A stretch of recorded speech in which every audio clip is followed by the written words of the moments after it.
Si vous pensez que l'accent américain est difficile à comprendre, eh bien attendez d'entendre les Noirs américains parler l'anglais. Pour nous les francophones, surtout pour les débutants qui commencent à peine à apprendre l'anglais, mais c'est comme si c'était du chinois, n'est-ce pas? La façon dont ils avalent les mots, qu'ils contorsionnent les syllabes, qu'ils font les liaisons, mais c'est de la galère totale pour nous.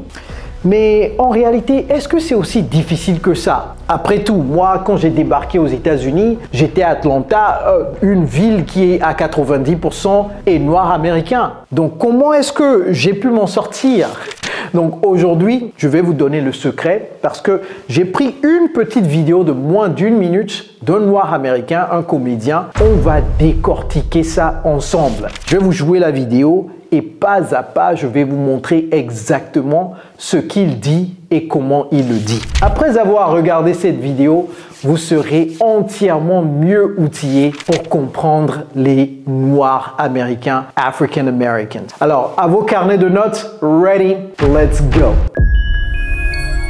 Hello everybody, it's Coach Joe, your English coach. So without further ado, let's get started. Voici comment ça va se passer. Je vais vous jouer la vidéo que je vous ai promis, mais il faut mettre ça en pause, repartez, rejouez plusieurs fois. Transcrivez la vidéo en commentaire. Ça veut dire quoi? Écrivez exactement ce que vous entendez. Même si c'est un seul mot, c'est pas grave. Ok? Et ensuite, vous allez voir ce que moi j'ai écrit et vous allez comparer. Je vais lire vos commentaires. Peut-être que je vais choisir un heureux gagnant. Pas nécessairement celui qui aura tout écrit, mais celui peut-être qui se serait mieux débrouillé que les autres. Ok? All right, let's go. Oh, I'm honest. I'm honest about everything now, even the things that I was afraid to tell people, man. Like, for example, I have a 5-year-old son, and for the first 4 years of my son's life, my son didn't speak. And I knew then that my son may be on the spectrum. And my first thought was, damn, life is about to be tough for me having to try to raise a child with special needs. And what I should have thought was, damn, life is about to be tough for my son having to go through life being somebody of special needs. And that's when it dawned on me, I'm probably not the nigga he needs. You know what I mean? Like, I'm not going to abandon him, but I'm saying he deserved better. Alright, donc voilà la vidéo. Mettez ça en pause et réécoutez. C'est un comédien.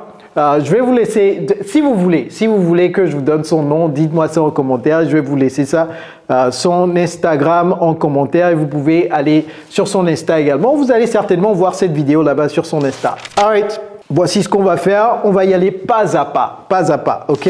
Oh, I'm honest. Qu'est-ce qu'il a dit là? C'est quoi ce mot? On réécoute. Oh, I'm honest.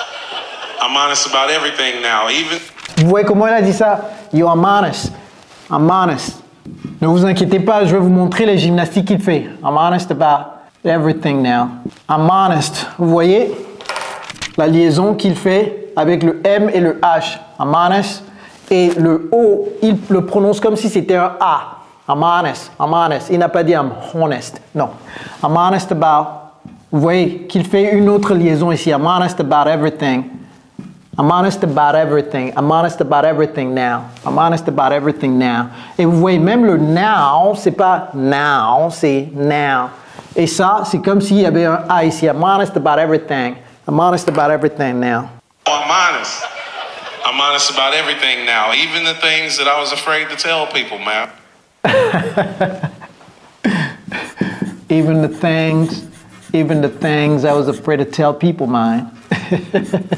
La majorité des Noirs américains prononcent things, thanks. Even the things that I. Vous voyez la liaison that I. C'est comme si c'était un mot that I was afraid to tell people mine. Et vous voyez ça, c'est comme si c'était M-A-I-N, mine. Mais s'il vous dit mine, things that I was afraid to tell people mine. Like, for example, I have a... Like, for example,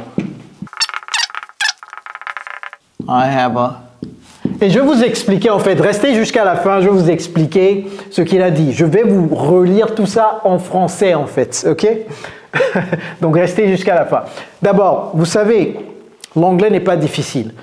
Il faut cependant pouvoir comprendre votre interlocuteur et être assez outillé de la grammaire, conjugaison, vocabulaire pour pouvoir bien aisément parler l'anglais. Et c'est la raison pour laquelle nous avons un programme d'immersion anglaise sur mesure pour les francophones. Nous avons déjà aidé des milliers de personnes dans plus de 60 pays du monde aujourd'hui. Si vous êtes intéressé à ce qu'on vous tienne la main pour vous aider, non seulement à comprendre l'anglais, mais également à le parler, eh bien, dans la barre de description, il y a un lien. Cliquez sur le lien, remplissez vos informations et moi-même, je vais vous contacter pour vous en dire plus. All right. For example, I have a 5-year-old son. C'est quoi ça? I have a 5-year-old son. C'est quoi ça? 5-year-old son. Attendez jusqu'à la fin, je vous explique tout. Je ne peux pas courir 2 lièvres à la fois et vous montrer ce qu'il est en train de dire, comment il le dit et également vous expliquer ça en français. Donc, patientez jusqu'à la fin. For example, vous voyez comment il a fait la liaison? For example, for example, for example. I have a. Like, for example, I have a. Il n'a pas dit I have a. Non, I have a 5-year-old son. Encore une fois, ici, le O, la façon dont il a prononcé son, c'est exactement la façon dont il a prononcé honest. I'm honest. Son. Vous voyez? 5-year-old son. And for the first 4 years of my son's life, my son didn't speak. For the first 4 years of my son's life. Comment il a prononcé ce mot? On va voir ça tout à l'heure. Alright, je rejoue. For the first 4 years of my son's life, my son didn't speak. My son didn't. My son didn't speak. My son didn't speak. À l'école, on nous apprend que ça, c'est didn't, n'est-ce pas? Didn't. Vous entendez un noir américain dire didn't. My son didn't speak. My son didn't speak. My son didn't speak. Vous n'allez pas savoir ce qu'il est en train de dire, n'est-ce pas? For the first. Vous voyez comment il a prononcé ça? For the first. C'est comme si c'était un seul mot. For the first 4 years of my son. Et également ici, il n'a pas en fait prononcé le F. And for the first 4 years of my son's 4 years of my son. 4 years of my son. 4 years of my son's life. 4 years of my son's life. my son didn't speak. And I knew then that my son may be on the spectrum. And I knew then may be on the spectrum. And my first thought was, damn, life is about to be tough for me, having to try to raise a child with special needs. And my first thought was, life is about to be tough for me, having to raise a child with special needs. And I knew Dan, vous voyez comment il a prononcé ça? And I knew Dan that my son, il n'a pas dit I knew Dan that my son. Non, c'est pas that my son. Il a dit that my son may be on a spectrum. Ici, c'est comme si c'était TCH, spectrum. And my first thought was, damn, life is about. Et ce A, on l'appelle un choix. C'est about. C'est pas about. Life is about. Et la façon dont il a prononcé toute la phrase, life is about to be tough. About to be. Donc ça, c'est comme si c'était un D. Life is about to be tough for me. Ça, c'est comme si c'était un seul mot. For me. Et c'est pas for me. Life is about to be tough for me. Having to raise a child with special needs. Et ici, c'est comme si le mot manquait. Écoutez. And I knew then that my son may be on the spectrum. And my first thought was, damn, life is about to be tough for me, having to try to raise a child with special needs. Having to raise a child with special needs. And what I should have thought was, damn. And what I should have thought. Mais vraiment, ça là, réécoutez exactement comment elle a dit ça. I'm going to try to raise a child with special needs. And what I should have thought was, damn. What I should have thought, c'est ça. Should have thought, il a dit what I should have thought. What I should have thought. Donc c'est comme si c'était un choix ici attaché au D. What I should have thought was the special needs. And what I should have thought was, damn, life is about to be tough for my... Et vous voyez l'intonation également. What I should have thought. And what I should have thought was, damn, life is about to be tough for my son, having to go through life being somebody of special needs. Okay. What I should have thought was, damn, life is about to be tough. Attendez jusqu'à la fin, hein. Je vous ai dit quoi? Et en commentaire, vous avez mis tout ça, n'est-ce pas? Parce que moi, je vais lire les commentaires et je vais choisir un heureux gagnant qui va suivre notre programme d'immersion anglais sur mesure pour les francophones comme vous pendant 3 mois gratuitement. D'ailleurs, est-ce que vous avez liké la vidéo? Est-ce que vous l'avez balancé à vos amis? Est-ce que vous êtes souscrit à la chaîne? Est-ce que vous avez activé la cloche de notification pour ne plus jamais rater mes vidéos? Come on, man. Do that. Come on, man. C'est où le man? Come on, man. Come on, man. Do that. All right, life is about to be tough for my son, having to go through life being somebody of special needs. On réécoute. And what I should have thought was, damn, life is about to be tough for my son, having to go through life being somebody of special needs. Vous voyez comment il dit ça, c'est pas somebody, non. Il a dit somebody.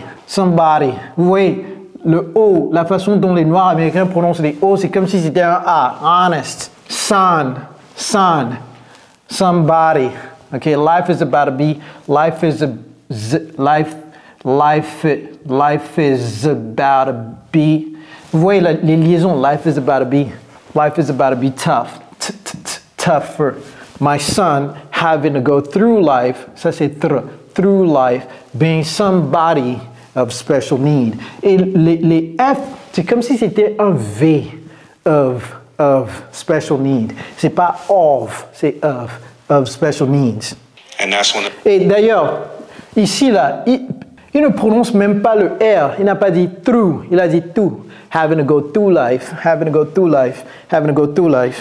it dawned on me, go through life being somebody of special needs. That's when it dawned on me, I'm probably not the nigga he needs. You know what I mean? Qu'est-ce qu'il a dit qui a fait rire tout le monde comme ça, hein? Qu'est-ce qu'il a dit? And that's... Oui, si vous n'arrivez pas à comprendre ce que vos interlocuteurs disent, mais imaginez les nombreux événements que vous allez rater dans votre vie, les nombreuses occasions de rire que vous allez rater dans votre vie, les nombreuses occasions de réseauter avec des gens que vous allez rater dans votre vie. Donc l'anglais, ce n'est pas une option aujourd'hui. Et ce n'est plus une option. Vous n'avez pas le luxe de dire « Oh, moi, je vais seulement travailler pour des entreprises qui font les choses en français. » Non. Où que vous alliez aujourd'hui, vous êtes coincé par l'anglais. Donc, il vaut mieux vous soumettre à l'anglais, l'apprendre, le maîtriser, n'est-ce pas? Comprendre ces tournures-là que les gens font, les locuteurs natifs font lorsqu'ils parlent l'anglais. Si vous voulez qu'on s'attarde sur l'accent américain, mettez-moi ça en commentaire. Si vous aimez cette vidéo jusque-là, mettez-moi ça en commentaire. Dites que, hey coach, j'aimerais que vous fassiez beaucoup plus de vidéos comme ça. Et je vais revenir avec d'autres clips également, ok? And that's when... Ça, c'est une expression anglaise américaine. Si vous ne connaissez pas ça, c'est pas grave, je vais vous l'apprendre tout à l'heure. That's when it dawned on me. I'm probably... La façon dont elle a prononcé ça, probably. I'm probably not. Vous voyez, ça, c'est pas not. Ça, ce mot, je peux pas vous le donner. Allez, je ne peux pas vous donner ce mot, ok? Donc, ceux qui ont compris, mais je ne peux pas l'écrire. Mais c'est ça qui avait marré tout le monde. It dawned on me. It dawned on me. Vous voyez comment il a fait la liaison? Wow! It dawned on me. C'est comme si ça commence par un D également, mais non. And that's when it dawned on me, I'm probably not the nigga he needs. I'm probably. Il a oublié ça. Oui, I'm probably not. Encore une fois, ça c'est comme si c'était un A. I'm probably not the he needs. Ceux qui ont compris ont compris. Oh, il a ajouté quelque chose. Wow, il a ajouté quelque chose. Vous avez entendu ce qu'il a dit juste après le rire. Qu'est-ce qu'il a dit là? Les Noirs américains adorent utiliser cette expression. You know what I mean? You know what I mean? Des fois, ils disent, know what I mean? Si un Noir américain dit, know what I mean? C'est ça. You know what I mean? You know what I mean? Est-ce que tu piges ce que je suis en train de dire? Know what I mean? Donc, dès que votre oreille et votre cerveau comprennent que know what I mean, c'est you know what I mean, c'est tout. C'est tout ce dont vous avez besoin. Vous n'avez pas besoin de savoir comment on écrit ça. Know what I mean veut dire tu piges ce que je dis. Know what I mean. Prochainement, si un Noir américain vous dit know what I mean, il faut juste dire no ou bien il faut dire yes, I know what you mean. OK? Like,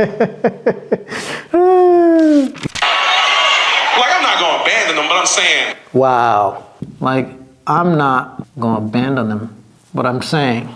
Probably not the nigga he needs. You know what I mean? Like, I'm not gonna abandon him, but I'm saying he deserves better. He deserves better. Et je vais vous expliquer quelque chose ici tout à l'heure, ok? C'est pas une erreur, j'ai pas mis S à la fin. Combien même j'aurais dû mettre S à la fin, n'est-ce pas? Alors, les Noirs américains s'arrêtent ici généralement. Alors, c'est quoi gonna? Gonna, c'est going to, n'est-ce pas? Going to, c'est gonna. Mais ici, les Noirs américains préfèrent dire gone, tout simplement. Et, ils ne veulent même pas ajouter le NA à la fin. Combien même ça, c'est déjà une contraction. Gonna, c'est la contraction de going to. Mais eux, ils contractent encore plus. Donc, il a dit I'm not gone. Et puis, le N est venu s'ajouter au A. Écoutez ce qu'il a dit. Not the nigga he needs. You know what I mean? Like, I'm not gonna abandon him, but I'm saying. Like, I'm not gonna abandon him. Like, I'm not gonna abandon him. I'm not gonna abandon him. I'm not gonna abandon him. Et même, vous voyez que le N et le I sont soudés. Abandon him. Donc, le H disparaît. Ce n'est pas abandon him. Abandon him. Like, I'm not gonna abandon him. Like, I'm not gonna abandon him. But I'm saying. But I'm saying. Les Noirs américains n'aiment pas mettre S à la fin lorsqu'ils utilisent les pronoms he ou she. Généralement, ils enlèvent le S parce qu'ils trouvent que c'est trop. Like, he deserves better. Vous voyez que ça fait que la phrase est un tout petit peu difficile à prononcer, n'est-ce pas? Donc, il dit tout simplement he deserves better. He deserves better. Alors, qu'est-ce qu'il raconte ici? Ok, maintenant, je vous explique ce qu'il a dit en français. Ok, suivez très bien ce que j'ai écrit. Yo, je suis honnête. Maintenant, je suis honnête sur tout, même sur les trucs que j'avais peur de dire aux gens. Mec, par exemple, j'ai un fils de 5 ans et pendant les 4 premières années de sa vie, il ne parlait pas. À ce moment-là, je savais que mon fils pouvait être sur le spectre. Et ma première pensée, c'était merde, la vie va être dure pour moi, devoir élever un enfant avec des besoins particuliers. Mais ce que j'aurais dû penser, c'est merde. La vie va être dure pour mon fils, devoir vivre en tant que personne avec des besoins particuliers. C'est là que j'ai réalisé, je ne suis probablement pas le gars dont il a besoin. C'est là où les gens rient. Tu vois ce que je veux dire? Genre, ça c'est genre, je ne vais pas l'abandonner, mais je dis juste, il mérite mieux. Waouh! Qui a tout trouvé? Waouh! Si vous voulez que je fasse beaucoup d'autres vidéos comme ça, on en fera plein pour décortiquer chaque fois comment ils prononcent les choses. Et au fur et à mesure que vous comprenez comment les Noirs américains prononcent les choses, vous pouvez facilement regarder des films sur Netflix, n'est-ce pas? Et parler à vos interlocuteurs qui sont anglophones également, Noirs américains ou pas. Si vous comprenez l'accent noir américain, l'accent blanc américain sera de l'eau à boire tout simplement. Alors si vous avez aimé cette vidéo, c'est sûr que vous allez également aimer celle-ci. Alors cliquez ici immédiatement. It's Coach Joe, your English coach. Take care, guys.